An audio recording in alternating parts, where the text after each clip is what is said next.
What's up, front seat? Sean Bravache here, and I am with Katrina Rockel from North Carolina. We are in the desert just south of the Las Vegas Strip. We've been driving around chatting about her business, and she's agreed to let me do a little interview with her for you guys. So here we go. You ready? Yes. Okay, awesome.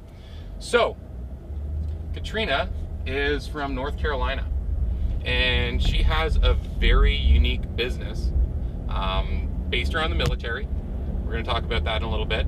And she also is in multiple locations, almost by accident, right? Yes. Okay. So let's go back to the beginning. I'm going to get you to tell me a little bit about kind of how you got started and what you were doing before you got into this. Okay. So you're a military girl, right? I was 6 years. I spent active duty in the Air Force. In the Air Force. Stationed in North Carolina, and then got out. And my husband and I were in the process of buying and flipping properties. Okay. And a realtor got her hands on a property, so I decided to get my license. She jacked up the price, and I ended up falling in love with real estate. So it was an accident almost that you did this. Were you planning on staying in the military in the beginning? There were some things that made me choose to get out of the military. Okay. We wanted to start a family, and with my husband still in, it was easier for both of us, one of us, to choose to get out. Okay. Right on. Perfect. So you were flipping homes. You had a real estate agent selling your house or helping you buy, and you weren't really comfortable with what was going on. You said, I could do this kind of thing. Mm-hmm. Okay. And how did you get started?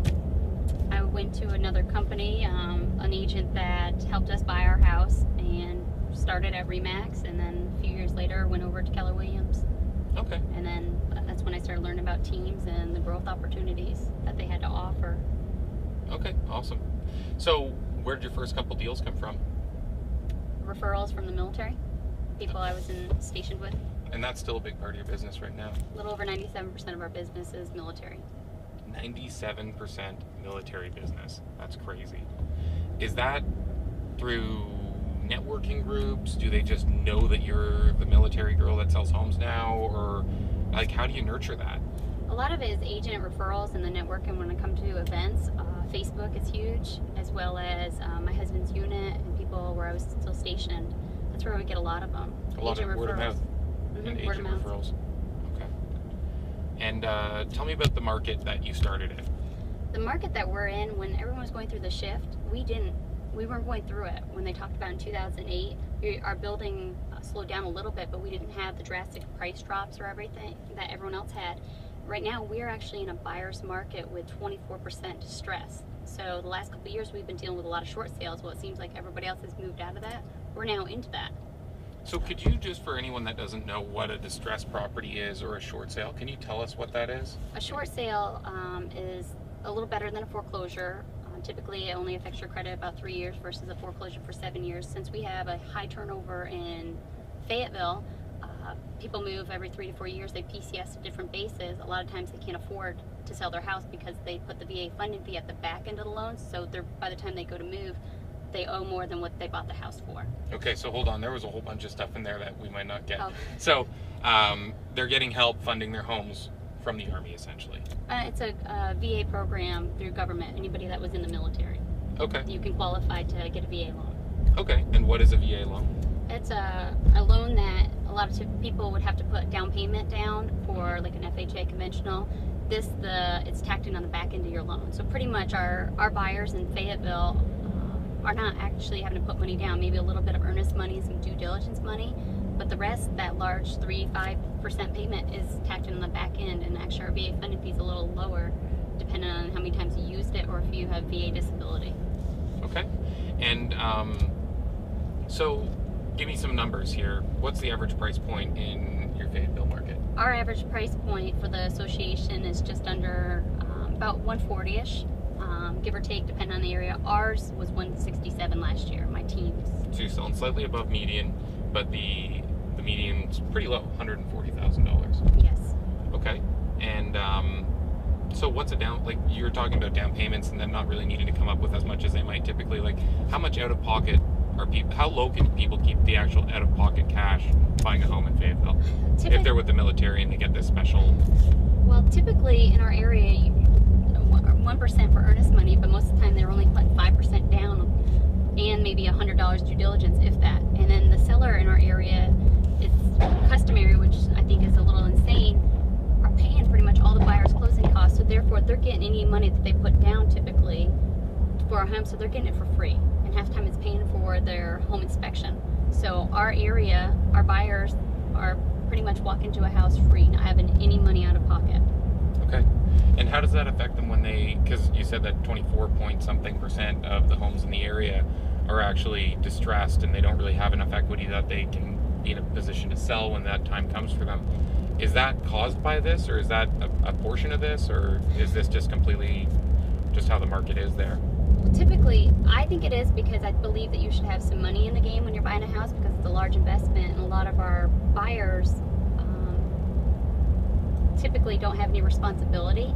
Now, you can't control the PCS move, so therefore when you get moved and you have your house and then you can't sell it because of what you owe, and then you don't have the money in the bank for it because you're only given a certain dollar amount on your pay raise, and you're getting your BH and stuff from the military, so you're upside down when you go to sell. So then they have to have another house to move into, so they're going to give up something, and that's typically why our houses are short sale in our area, because of the move, and they don't have the money to come to closing. So how long has short sale been a major part of your business? I have been doing short sales almost 5 years. Okay. And really the last couple of years we have a ton of them. And how did you get into this?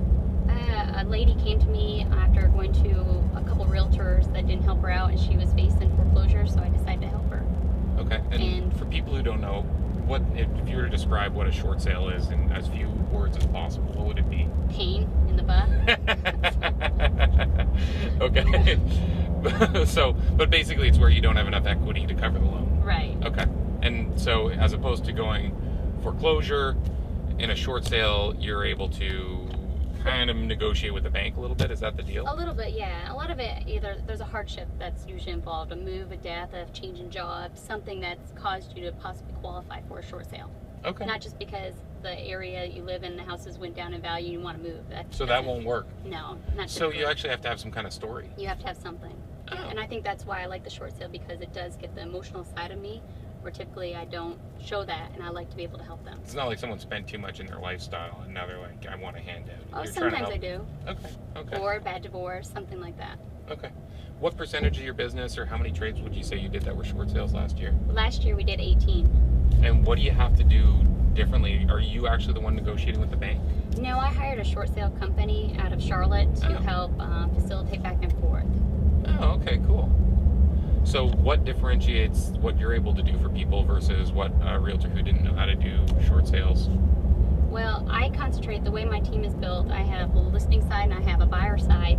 So when I concentrate on the listing side, I'm able to help them and understand versus them hiring an agent who just wants to put a sign in the yard to get the sign calls to help themselves. And that's typically what we're getting. So it's that you actually get the job done. Right. I did the CDPE, the Certified Distressed Property Expert. I learned that way. I've watched a lot of Fred and Kevin with their short sales, so I've watched people do it. So when our area came to it, I knew a little bit about what to expect and how to help them, truly help them. And now you have people recommending you for this, right? Other companies, agents at other companies, mortgage officers, different people will actually recommend them to me, because we have the high success rate. We finished #1 out of short sales in our area last year. Okay, right on. So you've got a name for this? Yes. Most people avoid them like the plague. I actually like them. Yeah, cool. Okay, tell me about the rest of your business. So you got started, this only happened a couple of years ago, but you've actually only been in business, what did you say, 6 years? No, 11. 11 years in business. I just hit 11 years this month. Okay, awesome. So you've only been doing this a couple of years. Up until then, there was a tremendous amount of referrals through being associated with the military. Mm-hmm. And then you had a crazy life change in the last little while. Can you tell us about what happened with your new team and multiple locations? A couple years ago, my husband, for a couple years we were living apart. He was traveling back and forth 2 hours. We have a 7-year-old daughter, soon to be 8, and we have a 2.5-year-old son. We decided, as we were getting ready to have our son, that it was time to move our family closer together, and that meant he wasn't going to move. He couldn't. That's where he was stationed. He had to be there. So it meant I had to give up a portion of my business and me being present to move away from my actual business, my comfort zone.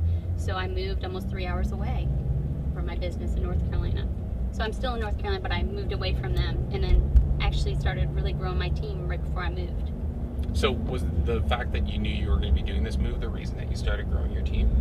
Yes and no. I started growing the team because I felt that there was opportunities for other agents, and Keller Williams gives us a platform to be able to open doors for team members, not just be your buyer's agent and that's all you're ever going to be. I wanted to be in business with people that had huge goals and that I could possibly open doors, and expansion allowed that.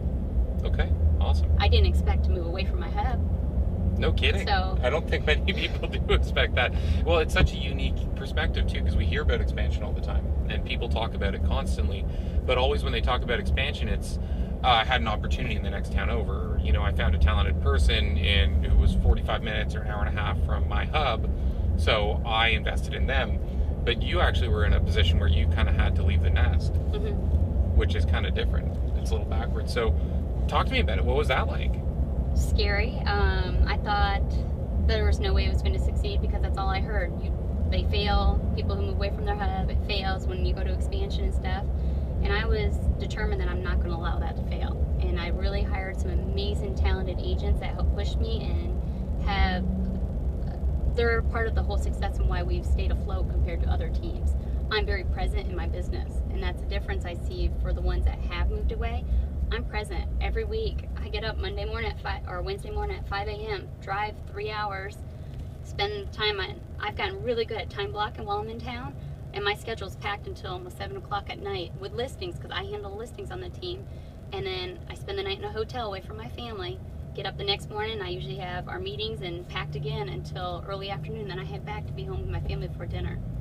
So I've had to hire a nanny to help my daughter so that she can still do gymnastics 4 days a week and everything. And my in-laws have been phenomenal helping with the kids. No kidding. And my husband deployed last year for 5 months. And this was the first year that you were getting serious about managing this, or were you already kind of established in your routine at that point? I was, but I wasn't. Realistically, I count, when our team talks about how we count it as 2.5 bodies because I'm only there partial time. So 2 days a week? That's 2 crazy. days a week handling all the listings. And last year we had our best year. And I still have one of my most phenomenal agents. And last year in August, we had a little change in our business and got rid of one of our top producer agents. And since then, I mean, it's opened up and allowed more talent to come to our business, better positive atmosphere. And we've started adding some bodies to our team, some like-minded people to our team. So really, last year was a growth year for us, and we, like I said, had our best year. Your best year, still pretty fresh in this half year, half there. 5 months with your husband deployed, and you're gaining talent, you're losing talent on the team, you're learning that whole new thing, and you're only there 2 days a week, and you're the lead listing agent. Yes. Would you call yourself a super mom? No. I figure I'm more like a hot mess. That's awesome. Okay. I don't believe you, by the way. Okay, so these two teams are 3 hours apart, and you're not even there at your primary team, except for basically a day and a half every week. Right, and I mean, I've got Catherine, who is my executive assistant, and she really, when I went to hire for her, I was very specific on what I wanted. I went through 41 interviews, phone interviews, broke it down to 9 in-person interviews, then I broke it down to 3 that I actually sent AVAs at the time to hire her, because I looked at it, I knew I was moving. Yeah. I needed somebody, and I had just moved. I needed somebody that had the long-term goal where she could be the office manager and run a team and keep them in check and be that person that was strong enough to be able to do it, and she has.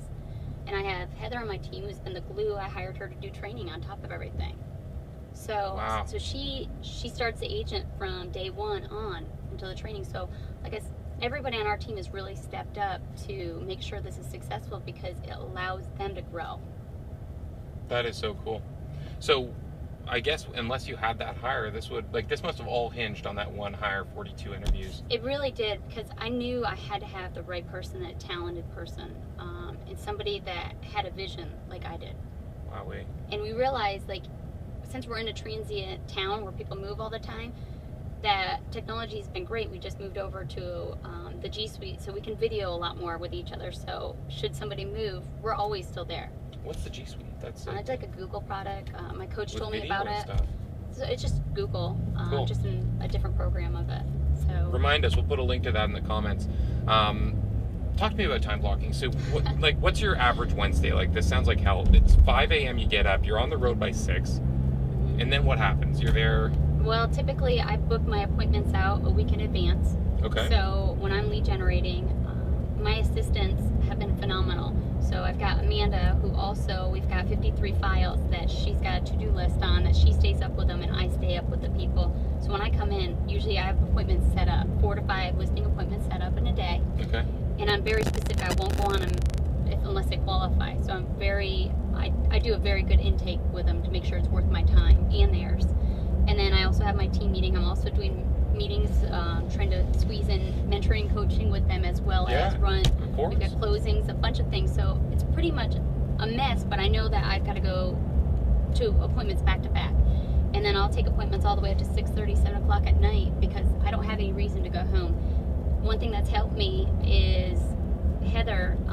We're teaching her, so when I get into an appointment or I'll set it ahead of time, and for some reason they're either PCS and somebody needs to be there, she'll go and actually be the face for me. So we just started doing that a little bit to make it a little more successful.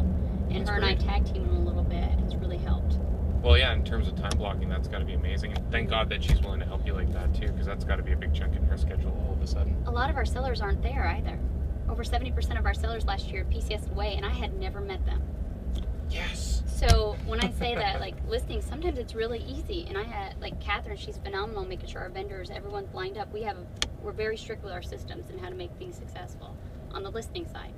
And we hired a transaction coordinator who helps with the buyer's paperwork so they can concentrate on just So showing it's pretty homes. much smooth sailing once you're under contract. It is. That's awesome. We wanted to make sure we had a strong foundation, because there's so many things that could fall apart, and paperwork is typically the one and follow-up. Yeah, no kidding. And if I didn't have Amanda and Catherine harassing me, my follow-up would suck.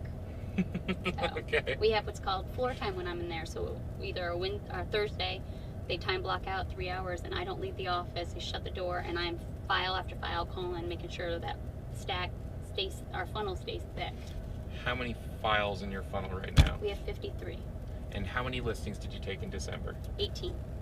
18 listings in December, working 1.5 days in her And location. I actually had a surgery in November, so I Jesus. wasn't there most of December. I had a Machine. temporary listing partner, but we were able to be successful because a lot of our sellers aren't present. Right. So what's your presentation like for those people? Like, if they're not present, are you just going to view the home and telling them that you're going to send them paperwork? Well, I talk to them about our team, our value proposition. We go into very specifics about our team, and then we go view the On the home. phone? Mm-hmm. Okay. Yeah, we go view the home and take care, set everything up, and I mean, it's worked really well for us. Unbelievable. Okay, so now I'm going to switch gears a little bit. I want you to tell me a bit the two markets you're in, because this is so unique. You got Fayetteville. Mm-hmm. That's your market where it's 140,000 average. You're cracking the average by at least 20 grand. And it's a distressed 24, 25%. 24% distress, but we're a buyer's 24% market. distress. Buyer's market, heavy buyer's market. How many months of inventory is average there?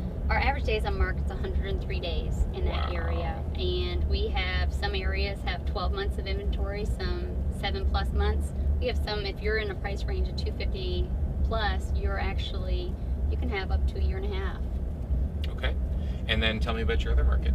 Charlotte market is actually a seller's market, so it's a little different for me because we really haven't been in a seller's market, and it's a little different when you go to negotiation, multiple offers. A lot of houses you have trouble finding a first-time home buyer under 200,000 at home. They're off the table really quick, and sellers don't pay all the concessions and do the things. So I've had to learn a whole different market. No kidding. Yeah, and it's been interesting. It's kind of fun to get back to the basics, because over there my coaches had me lead with revenue, so therefore I'm everything over there, except for I do have somebody handling the paperwork because I'm not good at paperwork. Plus, you can send that back to Fayetteville, and you've got people there who can help you. They don't need to be touching the paper next to you. So you got a higher price point too, right? Yeah. So you're in a higher price point seller's market.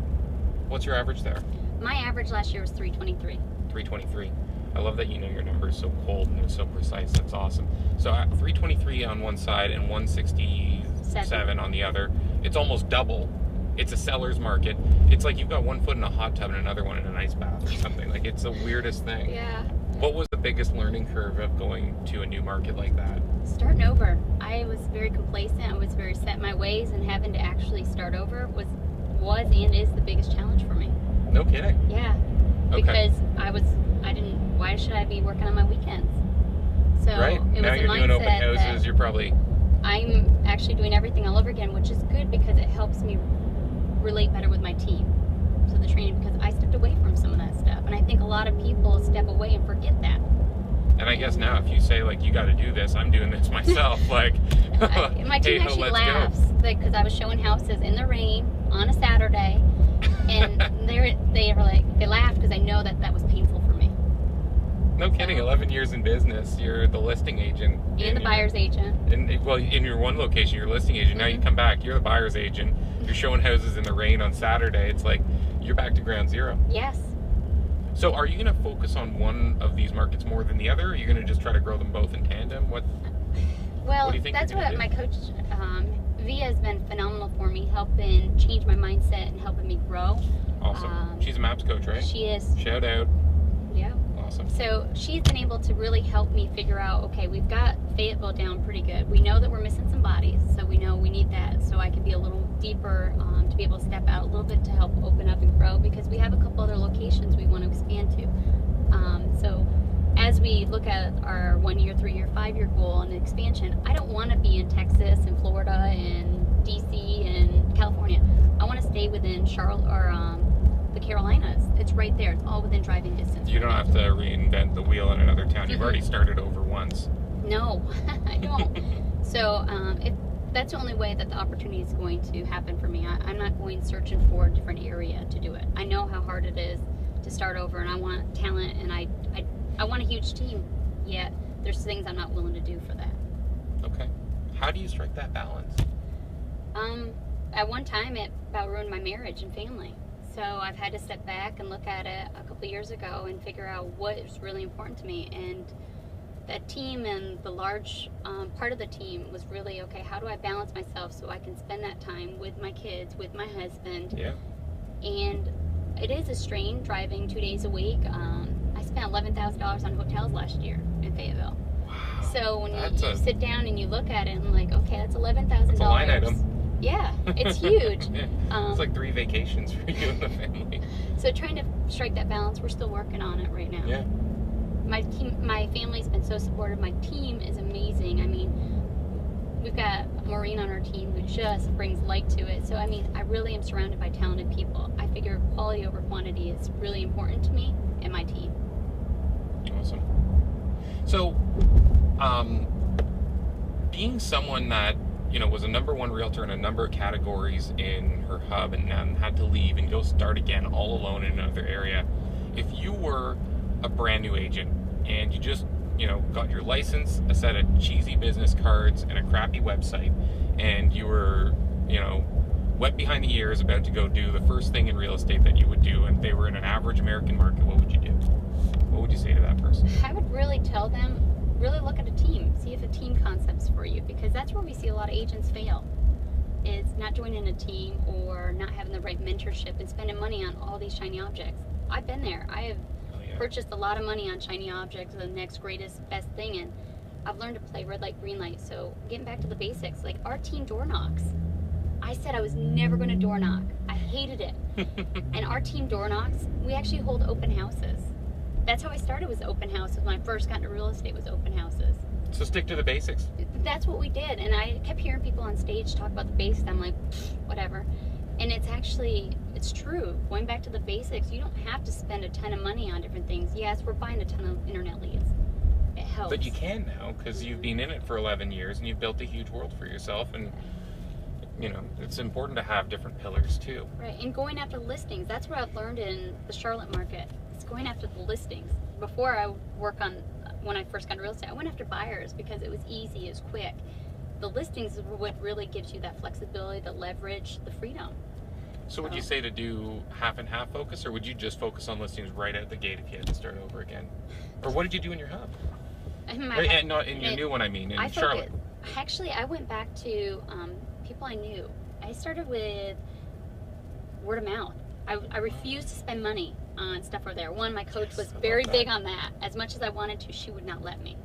Good for her. And I love her for that. So it was word of mouth, and that's how my closings all last year, word of mouth and referrals. I didn't spend a dime on any type of internet leads over there, unless I boosted something myself on Facebook. Yeah, but that's like $15 that's or nothing. Something. Yeah, that's So, like lunch. And with that came buyers. So I went back to the basics realistically. I knew it was going to be painful. Was it painful? Oh, hell yeah. And when did you start? I dabbled in it for a couple years, not even a couple years, because I had a baby. I moved over there when my baby was 7 weeks old.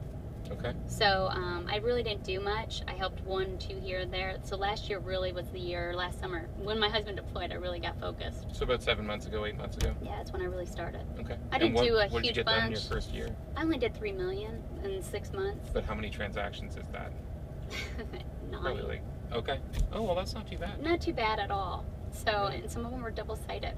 It's awesome. So, I mean, this year I'm actually focused. I've actually had some closing. I actually closed. It's kind of embarrassing because I guess it could be like Scooby Shacks to people with a higher price point. I actually closed my largest priced home last week, $505,000.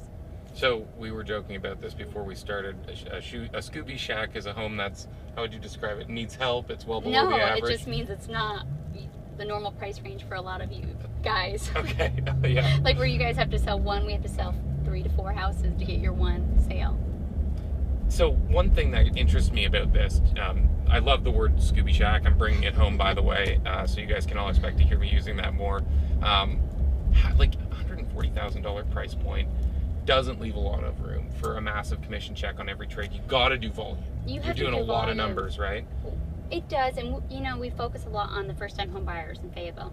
Right. We got picked up by 3 different organizations. We teach free first-time home buyers around our community every single month. So it's like a panel, like a, what is that? It's a presentation? So it's a presentation, a slideshow, and then we partner with one of our mortgage officers. So once a month we're either at one of the libraries, local libraries, one of the nonprofit organizations, or we're holding them inside our Keller Williams office to give back to our community.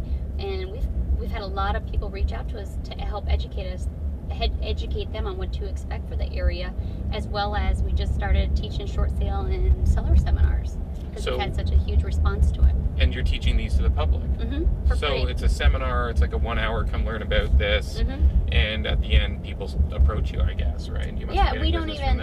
We do get business from it, but we do it because we see a lot of people. Like when I go to help sell their home, or if I'm going to help list their home as far as on the short sale side, when I talk about, okay, have you paid any extra towards your, especially with the VA loan, towards your principal and stuff, people don't think about that because their agent, a lot of times, not saying this for all, the agent didn't teach them, okay, you got that VA funding fee, you're going to PCS in a couple of years, start putting a little bit extra money of your VAH towards that so you're not upside down. And people don't, why didn't my agent tell me that? So hold on, you're dropping acronyms like crazy. Oh. So what you're saying is, you've got a military person who has been transferred here. They helped him with his down payment. So basically, he doesn't have any equity at all, and he's going to get transferred again in 2-3 years, and he's going to have to pay some fees to move. So he better start cracking down at his principal. Our whole purpose is to help educate them, because I really wish when I was in the military or when we were buying a house that somebody taught me and told me, okay, what to expect. It wasn't just, oh, it's a happy moment, let's buy a house. They looked at long term. Okay, let's look at the trend. Where our house is selling 2 to 3 years ago, are you buying an area that's going to depreciate, versus just trying to get that paycheck and close them? We actually take a little further and get involved with our clients, and it's more of a relationship versus the transaction side. Have you ever lost a transaction just because you were too real with someone? Yes, and I'm okay with that. You probably feel great about that, I bet, right? I've told people not to buy crap houses before. I have too, and I tell them that. Crap, don't buy it. Yeah, I've told them that, and I said, look, if you want me or my team, we're going to be very real with you. We're going to point out things and try to pretty much talk you out of the house. Awesome. We want our clients to, well, we say they're not on our Christmas list. There's some that will never make it on our Christmas list. Why is that?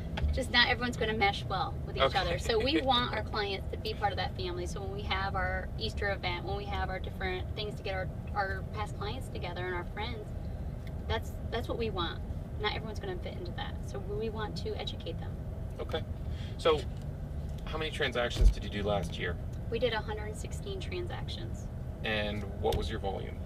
We did just under 17 million in Fayetteville. Okay, awesome. So just under and then about another 19. So you're just like about, call it 20 million. How the heck, when you're doing so many transactions, do you manage to have good customer service? It's embarrassing. We actually have slacked on that. So last year, I signed up for the group coaching through MAPS for customer service. Yep, Eat Your Breed's a great course. I realized, I knew that's where I was lacking. That was not my focus. That was not my 20%. So in August, we hired an amazing person, Amanda, and that's what she's been focusing on, helping get all of our files, like, okay, get our spreadsheets up to date. Where are all our clients? Have they bought? Should she cross-reference everyone? No way. Since I've been in real estate, do they still own the house? Where are they? And you're doing 100 transactions a year, and you've been in it for 11 years, so you're literally talking about a lot of, no, maybe not over 1,000, but pretty close to 1,000 names. We have a lot of people, yes. So she's been able to do that, and she hated me for the longest time because we also sent handwritten notes to every single one of them. So that's really what we changed and focused on. So talking with Via, she knew Via went through a little similar thing like that as well. So she's been able to guide me and figure out, okay, what do we need to do? And I knew I'm not that good at it, so I had to hire somebody. So how did you find this person and know that they were going to be great at this? She actually, it's kind of embarrassing. My husband came back from Iraq in August, and I told my team I was going to take a month off to spend with my family, reconnect our family and stuff. And during that time, I allowed my assistant to hire. Cool. So, but you already told us that your assistant is like a total rock star. She's phenomenal. She really is. She's been licensed for 11 years as well. Oh. So she ran a huge property management company a couple hours away from where we live. So I met Amanda after the second interview. And, no way. And that's when I came into it. And I really had a hard time because I like to micromanage. So me giving up that control was a huge step for me. And I think that really helped with the team.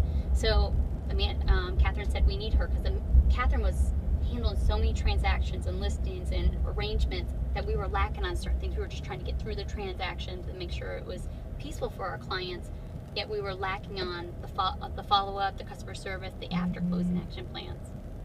So when Amanda came on, she took a huge load off from Catherine.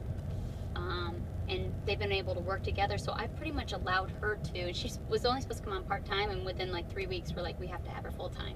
So is she going to start doing that 3-hour block for you every Wednesday morning where you're making calls to all your different clients, or are you going to hold on to that? We still have our floor time is what it's called, or timeout is what I call it. She calls it on the counter. They'll lock you in the room, be like, you can have some fruit chips and a cup of water. Call me if you're dying. The team Otherwise, knows, the door's locked. The team knows not to come near me or that office because I get distracted. I can easily get pulled into, because I'm only in town for so many days, so somebody can come pull me into a different direction. Yeah, people probably want to say hi. Yeah, so it's just hiring the right people for the right jobs. It's really important. And I've really had a hard time with the leverage and figuring out what I needed.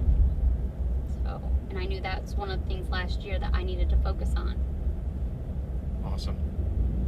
So, give me a nugget. What would be the one thing that you would say you wish you done differently, or that you think everyone should try to focus more on? I guess probably the one thing I would do is set up more interviews to actually hire talent. So that's what you need to do now. That's what I need to do now, and I know that I didn't specifically look for talent. I waited for it to come to me, which was the wrong thing to do. And I knew that if you were going to do it, you've always got a time block for recruiting for talent. So what's your commitment now that you go home? What are you going to make sure you do every week? I have committed already to you guys to a minimum of 2 next week. We went out to dinner last night, so okay. So you're on camera now. You just said that, so you got to do those. I'm going to text you, by the way. Oh, too. I know. I realized that. I had to have accountability. So for people who are watching who want to send you talent referrals, because you've obviously got opportunities, what's the best way for them to do that? They could go on to rockelgrouphomes.com or email me at katrina@rockelgrouphome.com. Okay, Katrina@rockelgroup.com. I'm going to tag her in the video. She's got opportunities not only in Fayetteville and Charlotte, but also in North Carolina in general, because you're planning on expanding your team. I am. And you know how to do this. Yes. Awesome. Front seat, what we would love, because she's going to be tagged in this, is if you guys have questions or if you want to reach out to her, or if you have thoughts or ahas from the interview, because she's been so awesome. I've had her going for 35 minutes now. Thank you so much. I drove her out into the desert. She thought something weird was going on, and now we've made it back. We're on the Las Vegas Strip, and the nice thing for me was I didn't have to turn much because it's a wide angle lens. It gets kind of sickening if you go around too many corners. It made me a little nervous getting out in the desert. Okay, awesome. Thank you so much. This has really been fun, and thanks for watching, guys.